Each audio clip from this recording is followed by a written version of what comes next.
ہمارے YouTube channel مفتی smell صاحب Qasmi channel کو شیئر کریں اور سبسکرائب کریں۔ نحمده ونصلي على رسوله الكريم أما بعد أعوذ بالله من الشيطان الرجيم بسم الله الرحمن الرحيم حاميم والكتاب المبين إنا أنزلناه في ليلة مباركة إنا كنا منذرين فيها يفرق كل أمر حكيم صدق الله مولانا العظيم۔ انتہائی قابل احترام دوستو بزرگ اور عزیز، انسان کسی نیکی کو اس وقت تک نہیں کر سکتا اور کسی گناہ سے اس وقت تک بچ نہیں سکتا جب تک کہ اللہ کی توفیق اور اللہ کی مدد شامل حال نہ ہو۔ علماء فرماتے ہیں، بلکہ حدیث میں ہے کہ جب مؤذن اذان دے تو سننے والے اس کے جواب میں وہی کلمات کہیں جو مؤذن کہتا ہے، لیکن بعض روایتوں میں ہے کہ حی علی الصلاۃ اور حی علی الفلاح کے جواب میں سننے والوں کو لا حول ولا قوت الا باللہ کہنا ہے۔ مؤذن بلا رہا ہے نماز کی طرف آؤ، مؤذن بلا رہا ہے کامیابی کی طرف آؤ، اور سننے والے کیا جواب دے رہے ہیں؟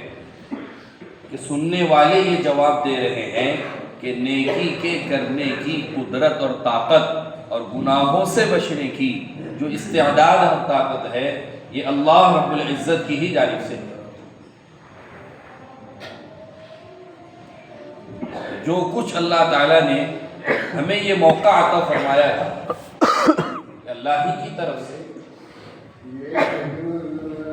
حضرت حذیفہ رضی اللہ تعالیٰ عنہ فرماتے تھے کہ جب رات آتی ہے تو لوگ 3 حصوں میں تقسیم ہو جاتے ہیں۔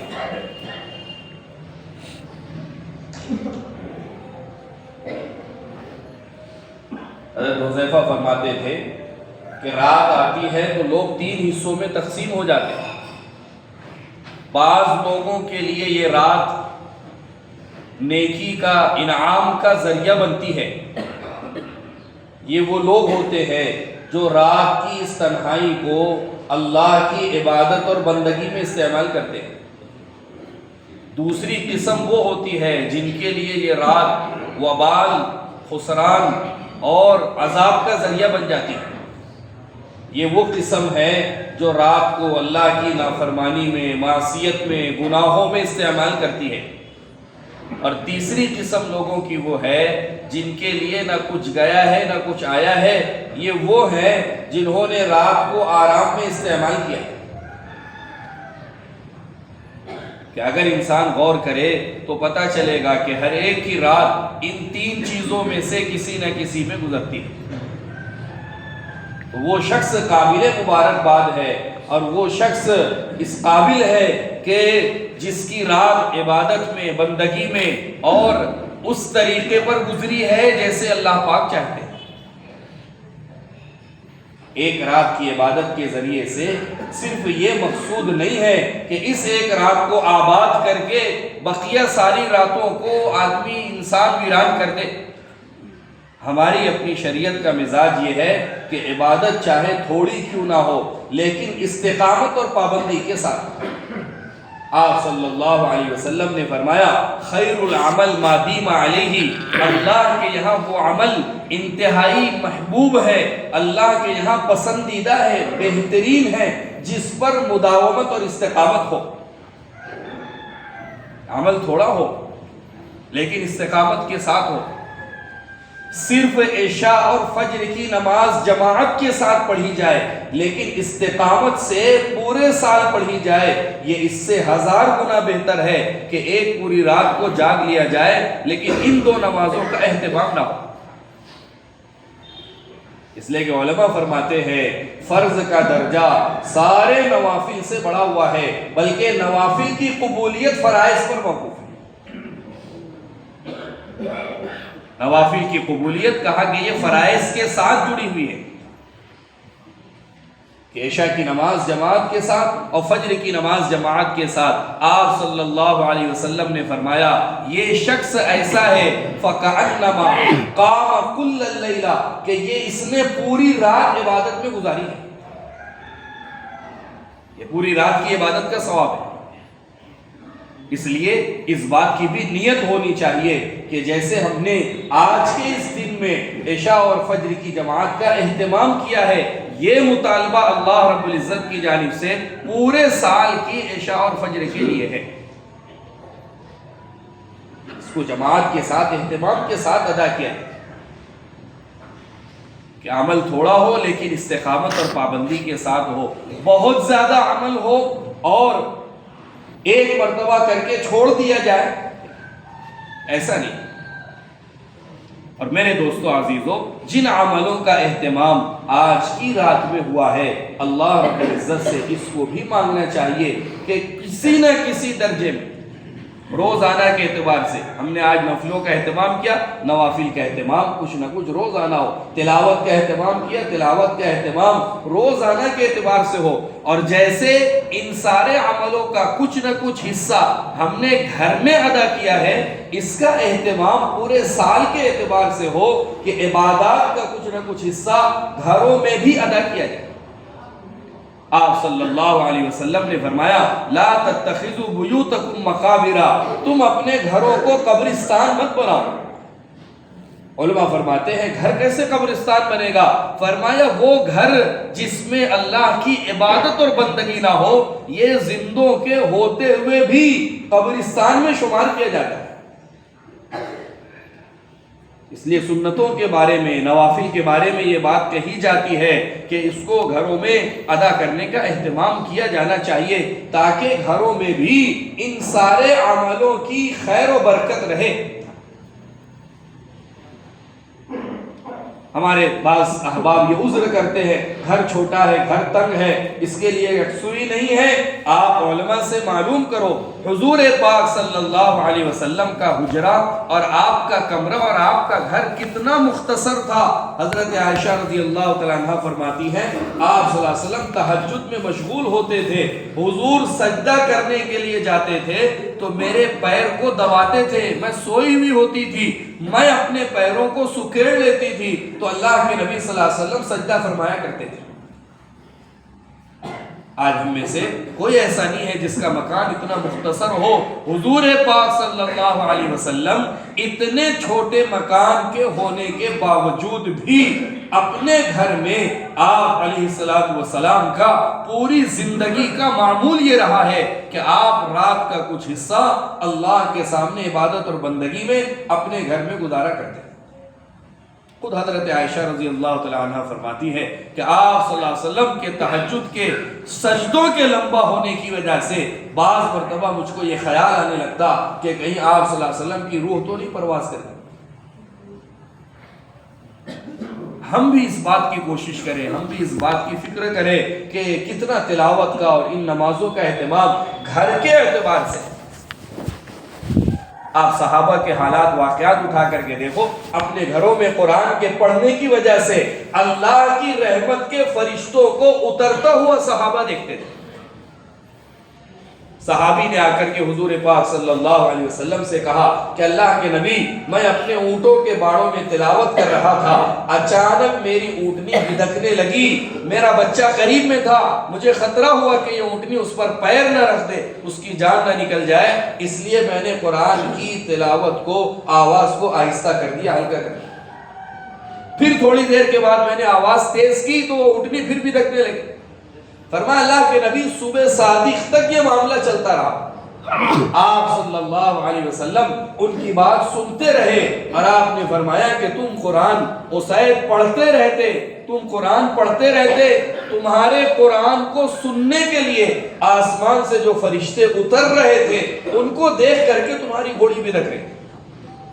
فرمایا کہ اگر تم صبح ہونے تک اپنی اس تلاوت میں مشغول رہتے اور بلند آواز سے تلاوت کرتے تو پورے مدینہ والے ان فرشتوں کو اپنی آنکھوں سے دیکھ لیتے۔ علماء فرماتے ہیں کہ فرشتے ساری عبادات کر سکتے ہیں لیکن فرشتے قرآن پاک کی تلاوت نہیں کر سکتے، اس لیے جہاں کہیں قرآن کی تلاوت ہوتی ہے زمین سے لے کر کے آسمان تک فرشتے قطار لگاتے چلے جاتے ہیں۔ بلکہ بعض روایتوں میں ہے مسواک کے اہتمام کے ساتھ جو شخص نماز میں قرآن پاک کی تلاوت کرتا ہے فرشتہ اپنے منہ کو اس کے منہ سے لگا کر کے الفاظ قرآن کو اپنے اندر لے لیتا ہے، اس لیے کہ جس کے پاس جو چیز نہیں ہوتی ہے اس کی قدر اس کو پتہ ہوتی ہے۔ جو نابینا ہے اسے پتا ہے کہ آنکھ کتنی قیمتی چیز ہے، جو ہاتھ اور پیر سے معذور ہیں ان کو اس نعمت کا احساس ہے کہ ہاتھ اور پیر کا صحیح سالم ہونا یہ اللہ کی کتنی بڑی نعمت ہے۔ فرشتے جانتے ہیں کہ اللہ نے جو انسانوں کو ان کی زبان پر قرآن کی تلاوت کو آسان کر دیا ہے یہ کتنی بڑی نعمت ہے، جو ہم نہیں کر سکتے یہ کر رہے ہیں۔ جہاں کہیں قرآن پاک کی تلاوت ہے فرمایا کہ رحمت کے فرشتے ایسے لوگوں کو اور ایسی جگہوں کو گھیر لیتے ہیں۔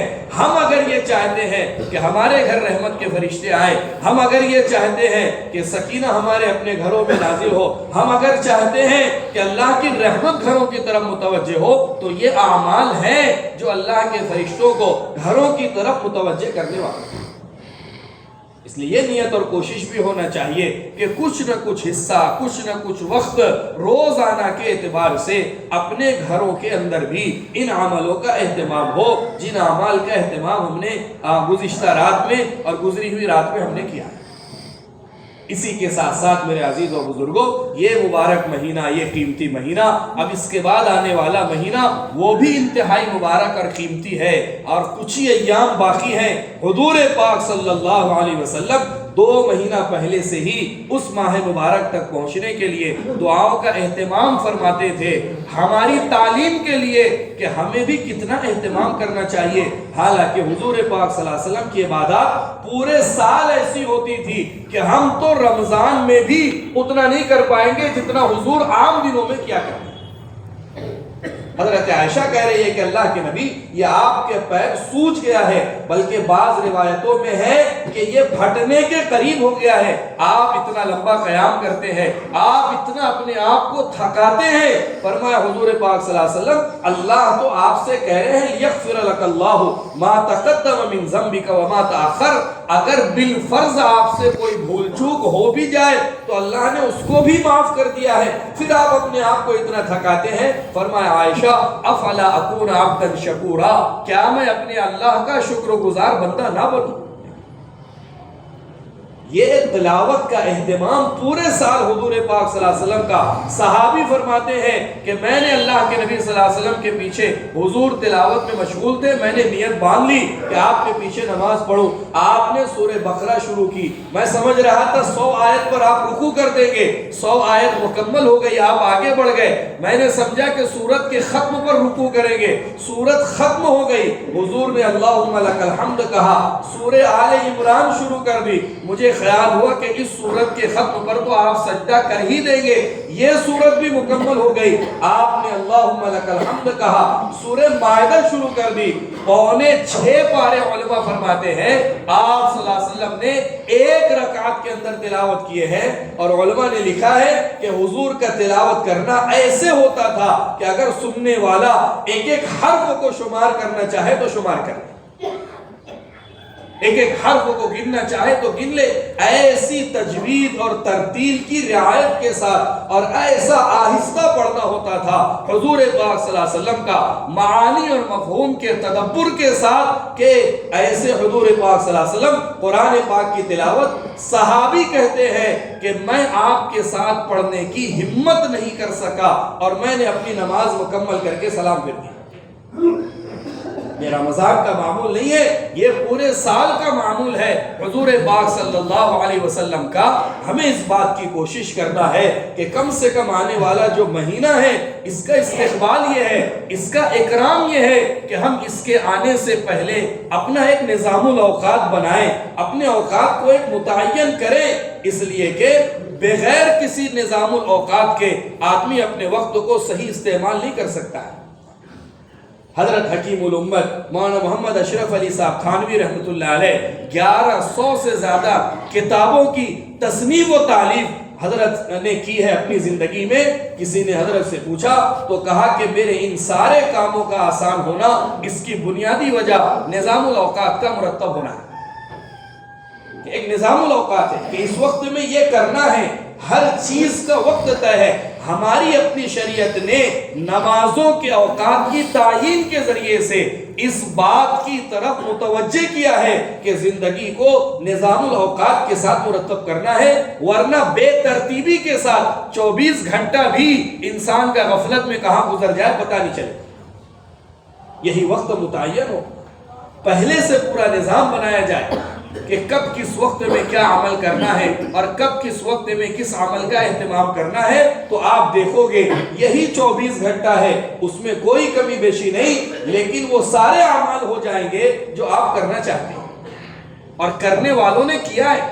حضرت شیخ رحمت اللہ علیہ اسی فضائل رمضان میں لکھ رہے ہیں، اور بہت پرانی بات نہیں، ہمارے اپنے زمانے کے بارے میں لکھ رہے ہیں کہ میں اپنے گھر کی عورتوں کو، حضرت شیخ فرماتے ہیں کہ دیکھتا ہوں اپنے گھر کے سارے کام کاج کے ساتھ 15 سے 20 پارے روزانہ بلا تکلف پڑھ لیتے.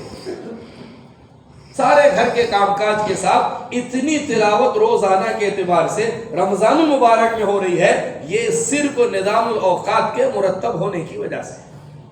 اس لیے میرے عزیزوں و بزرگوں، رمضان یہ تو کہتے کہتے گزشتہ رمضان جیسے آئے زندگیوں میں گزر گئے، یہ ایام ہیں جو تیزی کے ساتھ گزر رہے ہیں، زندگی میں آئیں گے. اگر اس کی صحیح قدردانی نہیں کی یہ تو گزر جائیں گے. لیکن آپ صلی اللہ علیہ وسلم نے فرمایا نماز کے بارے میں، صلی صلاۃ مودعین، ایسی نماز انسان پڑھے جیسے دنیا سے رخصت ہونے والے کی نماز ہوتی ہے. آپ نے فرمایا ہر عمل میں یہ کیفیت ہونی چاہیے کہ گویا میرا یہ عمل میری زندگی کا آخری عمل ہے. اگر یہ دماغ میں ہے کہ ابھی تو اور رمضان ہے، ابھی تو اور شب برات ہے، اور ابھی تو اور شعبان ہے، اور آگے بھی موقع ہیں، تو یہ دھوکہ انسان کو عمل سے غافل کر دے گا یا عمل میں سست کر دے گا. تو یہ ہونا چاہیے کہ نہیں، ہو سکتا ہے یہ آخری موقع ہو، اس کے بعد مجھے موقع نہ ملے، تاکہ یہ وقت ایسا استعمال ہو اور ایسا گزرے جیسا اس کے گزارنے کا حق ہے. اللہ پاک ہم سب کو کہیں بھی باتوں پر عمل کی توفیق عطا فرمائے. جن حضرات نے سنت نہ پڑھی وہ سنت پڑھیں.